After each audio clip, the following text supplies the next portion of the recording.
Historia de la pedagogía, sección 115, cuarta parte, la época contemporánea. 11. La escuela italiana posterior a la unidad y la obra de los positivistas. 64. El problema escolar italiano y la ley Casati.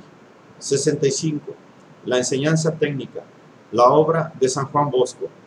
Esta es una obra de los maestros Abagnano y Visalvergi. 11. La escuela italiana posterior a la unidad y la obra de los positivistas. 64. El problema escolar italiano y la ley Casati. La unidad de Italia, conseguida sustancialmente en solo 3 años, 1850-1861, al cabo de siglos de fragmentación, planteaba en el terreno de la enseñanza problemas urgentes y graves. La larga preparación a base de conspiraciones, luchas, insurrecciones y martirios había sido la obra de una élite aristocrático-burguesa y, en menor medida, de artesanos y obreros de las ciudades.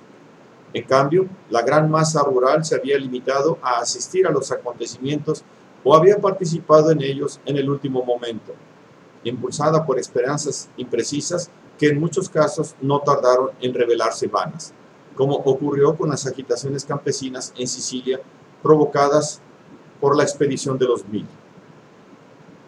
La situación educativa era desconsoladora. En 1861, el nuevo reino de Italia contaba con un 70% de analfabetos, 90% en el mediodía. La instrucción secundaria estaba casi en todas partes en manos del clero y estaba limitada a la enseñanza clásica en el sentido más estricto del término. Las universidades abundaban, pero eran muy poco eficaces, entre otras razones, porque la enseñanza había estado sometida por mucho tiempo a la más humillante de las censuras. Solo el Lombardo-Véneto y el Piamonte tenían un sistema de instrucción pública y un cierto número de escuelas técnicas de artes y oficios. En otras partes, lo poco que se había logrado realizar había vuelto a caer en la nada durante el agitado periodo napoleónico. A excepción de la somnolienta pero no reaccionaria Toscana granducal, también las nuevas instituciones escolares debidas a la filantropía de los patriotas, es decir, las escuelas lancasterianas y los jardines de infancia, tropezaron frecuentemente, como ya se ha dicho, con grandes dificultades para sobrevivir. Sobre todo, los jesuitas se mostraron especialmente pertinaces en denunciar los peligros para las instituciones que incubaban estos establecimientos. En 1855, el padre Cursi repetía en la revista Civiltà Católica los argumentos de Monaldo Leopardi y pedía que se suspendiese todo estudio para evitar los abusos registrados en otros lugares. Esto es, dar a los niños una decencia y una cultura puramente exteriores, excesiva para el Estado, que solo sirve para que se sientan insatisfechos de éste o para que quieran salir de él, con daño inconmensurable para ellos y para la sociedad a que pertenecen. El padre Cursi negaba además que fuera oportuno crear escuelas de artes y oficios y, si bien no condenaba del todo el que se enseñara a leer y escribir a la plebe, declaraba que la única materia importante era el catecismo. En Toscana, además de las escuelas de enseñanza mutua y los jardines de infancia, se habían realizado algunos experimentos notables con escuelas agronómicas, como las organizadas por Cosimo Ridolfi en Meleto y por Bettino Ricasoli en Broglio. En ambos se procuraba atender por igual el aspecto profesional y el educativo, al punto que Lambruschini veía en ello una sólida premisa para una colaboración fecunda entre las clases sociales. Más aún, esta alianza entre pobres y ricos, entre nobles y plebeyos, este consorcio de ideas, afectos y acciones que hacen de los hombres una sociedad verdadera, una verdadera nación. En el Lombardo-Véneto, la administración austríaca, miope y policíaca en otros aspectos, había llevado a la práctica una eficaz política educativa. Desde 1818, la asistencia a las escuelas era obligatoria y se aplicaba, por lo menos teóricamente, a los niños de ambos sexos, desde los 6 a los 12 años. Los municipios tenían la obligación de mantener escuelas públicas.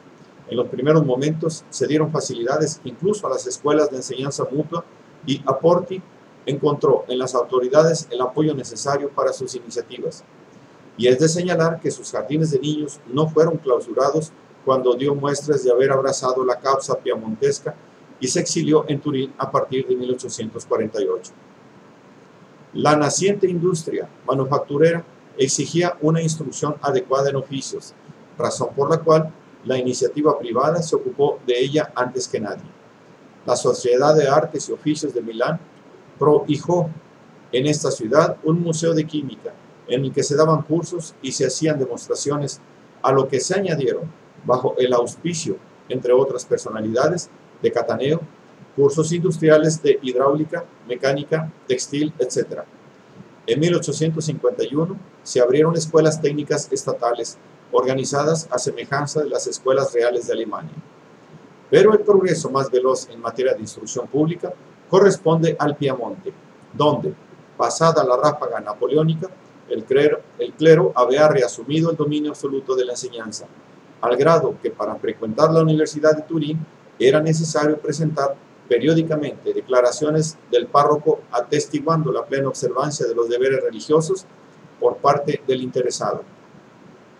La obligatoriedad de la instrucción, sancionada en 1822 por Carlos Felice, era puramente nominal. Por el contrario, era rigurosa en extremo la vigilancia ejercida sobre los maestros, especialmente sobre los pocos maestros laicos que podían ser destituidos por una nadería. De esta forma, en 1828, el magistrado de la Reforma suspendió a un joven profesor, Vincenzo Troia, 1806-1883, que se esforzaba por llevar a efecto los métodos de Pestalozzi y había manifestado opiniones liberales. Pero cuando el rey Carlos Alberto empezó a orientar poco a poco su prudente reformismo en un sentido liberal y anti-austríaco, se confirió justamente a Troya el encargo de preparar nuevos libros de texto para las escuelas elementales, 1841. Además, se nombró una comisión para la reforma escolar, se instituyó en Turín una escuela de método para los maestros elementales bajo la dirección de Aporti, 1844. Y se sustituyó al magistrado de la Reforma con una Secretaría de Estado para la Instrucción Pública, 1847.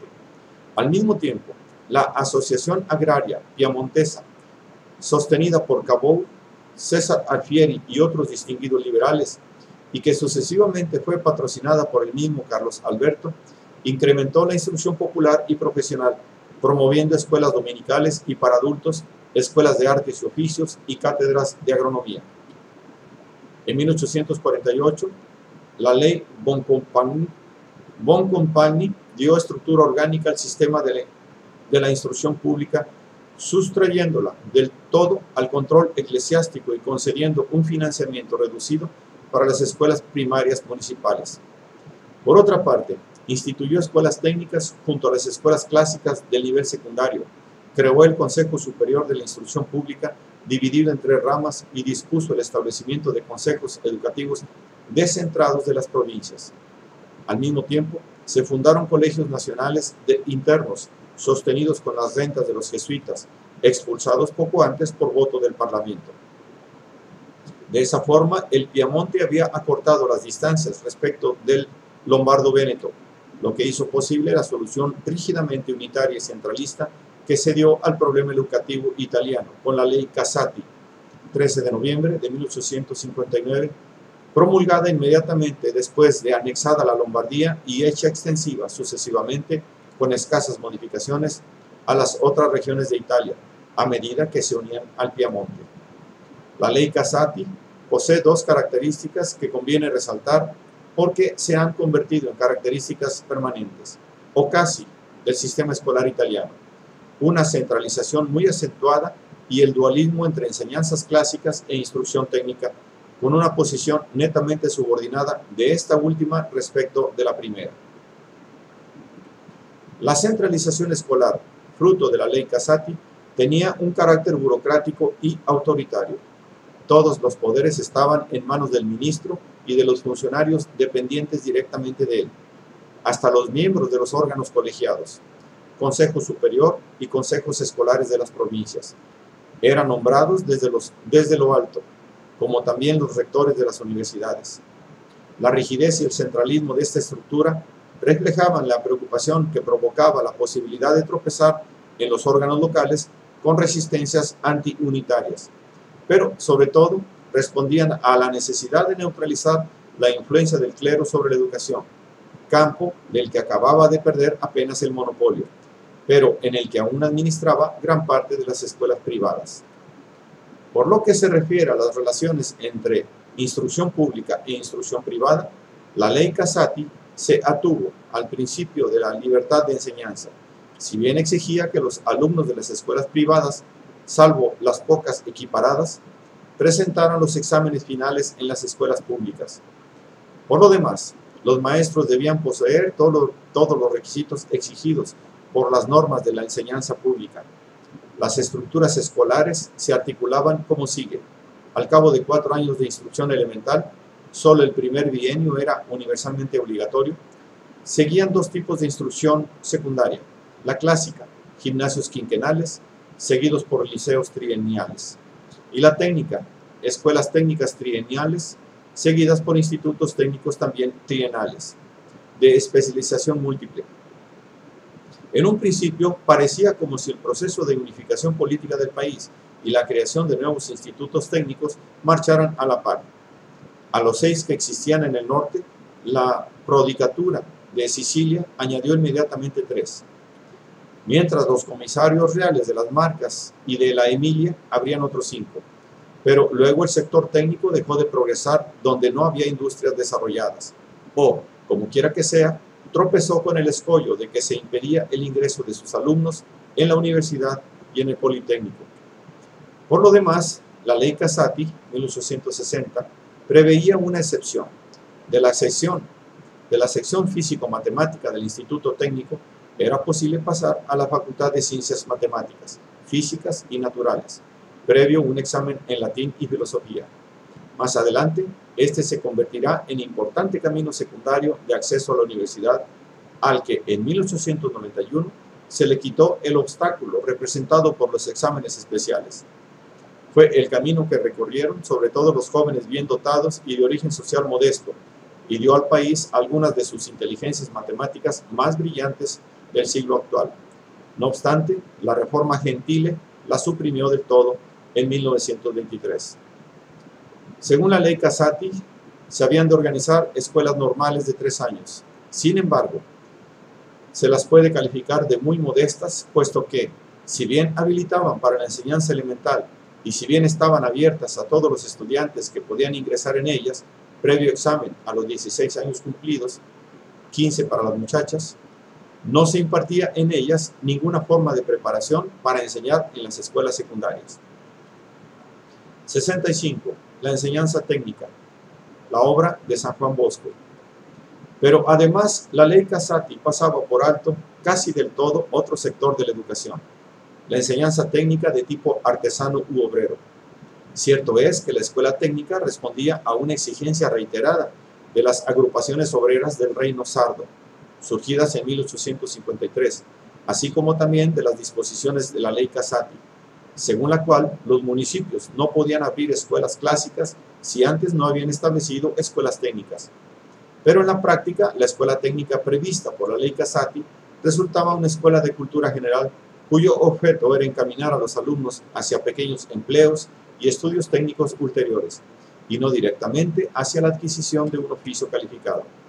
De la enseñanza técnica de nivel más bajo se ocuparon por cuenta propia, en la medida de sus posibilidades, agrupaciones obreras como la Asociación San Carlos de Turín, algunos municipios, incluso de escasos recursos, como el de Biella, donde florecía la industria textil, y uno que otro industrial ilustrado, como Giovanni Ansaldo, a quien el mismo Cabot recomendaba que cuidase la especialización en la industria y la división del trabajo. Ya nos hemos referido a la obra de filántropos y patriotas, enderezada a educar a un tiempo al obrero y al ciudadano. En cambio, la obra de San Juan Bosco, 1815 y 1888, se orientó directamente a la consecución de finalidades religiosas y humanitarias. Sacerdote de origen campesino, empujado por una vocación irresistible tanto a la actividad benéfica como a la misión educativa, fundó en 1847 un baldoco en los alrededores de Turín, el Oratorio San Francisco de Sales, donde recogió unos 300 muchachos pobres o abandonados con la intención de reeducarlos y encaminarlos hacia una actividad honesta. Juan Bosco poseía dotes excepcionales de humanidad y penetración psicológica, merced a las cuales ejercía un enorme ascendiente sobre los muchachos y que le valían el afecto incluso de los más revoltosos. Su caridad se vertía también en otros campos, sobre todo en la asistencia a los presidiarios. Se cuenta que en una ocasión sacó 300 reclusos de paseo por todo un día sin que ninguno aprovechara la ocasión para fugarse. En Don Bosco, el impulso de caridad evangélica se unía a una profunda convicción de que no se mejora a los seres humanos privándolos de la libertad y la iniciativa, sino otorgándoles confianza en la medida de lo posible, ayudándolos a afirmarse ante los compañeros y ante ellos mismos, es decir, enseñándoles a respetarse a sí mismos, sin lo cual no puede hablarse de un altruismo y una moral auténticos.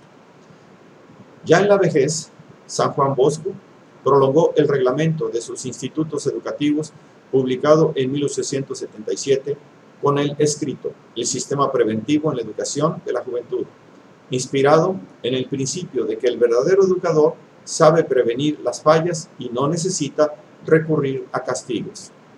Ciertamente, el principio no era nuevo ni contenía el secreto de los éxitos extraordinarios de San Juan Bosco.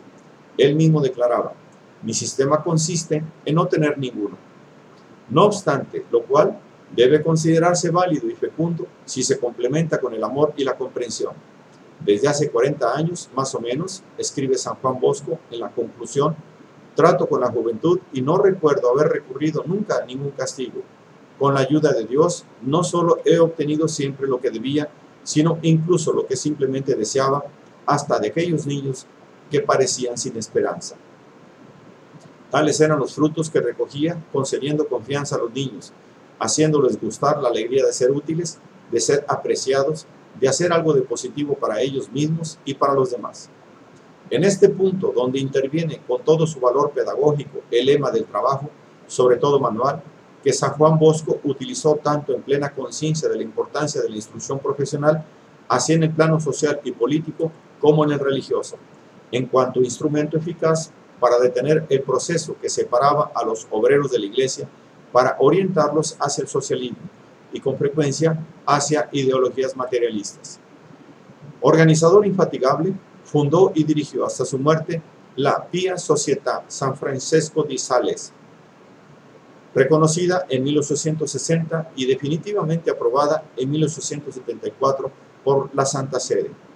La congregación salesiana creció con gran rapidez y en la actualidad cuenta en todo el mundo con establecimientos educativos asistenciales donde se atiende con especial cuidado a la preparación profesional, empleando todas las técnicas pertinentes de índole didáctica y de orientación vocacional.